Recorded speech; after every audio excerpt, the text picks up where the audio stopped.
पिता की जिद ने बचाई बेटे की जिंदगी। मुर्दाघर में शवों के बीच से ऐसे ढूंढ निकाला, कैसे देवदूत बनकर बालासोर पहुंचा एक पिता। जाको राखे साइया मार सके ना कोई, मतलब जिसके ऊपर भगवान का हाथ हो उसका कोई बाल भी बांका नहीं कर सकता। आपने इस कहावत से जुड़े कई किस्से कहानियां सुनी, पढ़ी और देखी होगी। उड़ीसा के बालासोर में हुए ट्रेन हादसे से भी एक ऐसी ही कहानी सामने आई है, जहां एक पिता की जिद के आगे मौत को भी हार माननी पड़ी और पिता ने अपने बेटे को नई जिंदगी दे दी। उड़ीसा ट्रेन हादसे की कई दर्दनाक और भयावह कहानियां सामने आ रही है।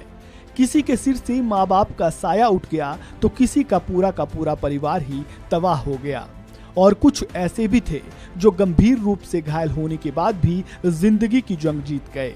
इनमें से एक था 24 साल का विश्वजीत मलिक, जो मुर्दाघर तक पहुंचने के बाद भी जिंदा बच गया। टाइम्स ऑफ इंडिया की रिपोर्ट के मुताबिक विश्वजीत के पिता हादसे से कुछ घंटे पहले ही अपने बेटे को शालीमार स्टेशन से कोरोमंडल एक्सप्रेस में बैठाकर आए थे, लेकिन तब उनको इस बात का अंदाजा नहीं था कि उनका बेटा इतने बड़े हादसे का शिकार हो जाएगा।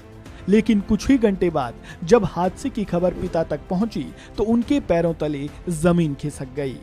पिता ने आनन फानन में बेटे को फोन मिलाया और गनीमत ये रही कि बेटे ने फोन उठा भी लिया और अपनी हालत के बारे में पिता को बताया।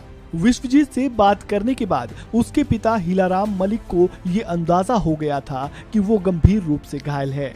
पिता ने तुरंत अपने बहनोई को बुलाया और वे एम्बुलेंस लेकर बालासोर के लिए निकल पड़े। 230 किलोमीटर का सफर तय करने के बाद जब वे बालासोर पहुंचे तो वहां का मंजर देखकर वे स्तब्ध रह गए। चीख पुकार और लाशों के ढेर के बीच बेटे को ढूंढना बहुत मुश्किल काम था।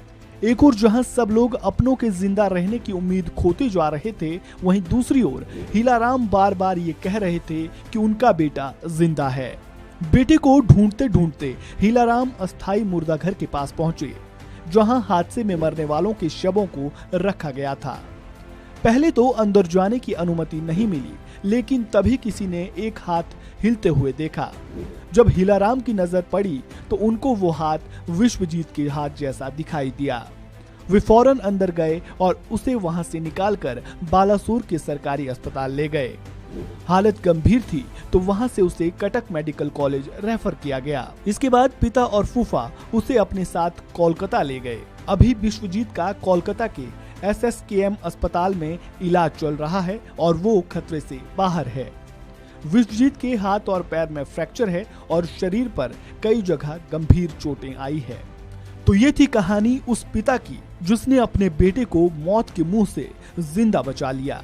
इस वीडियो में फिलहाल इतना ही। आपको जानकारी कैसी लगी कमेंट बॉक्स में राय जरूर दें और खबरों से जुड़े ताज़ा अपडेट के लिए वन इंडिया हिंदी को सब्सक्राइब करना बिल्कुल ना भूलें।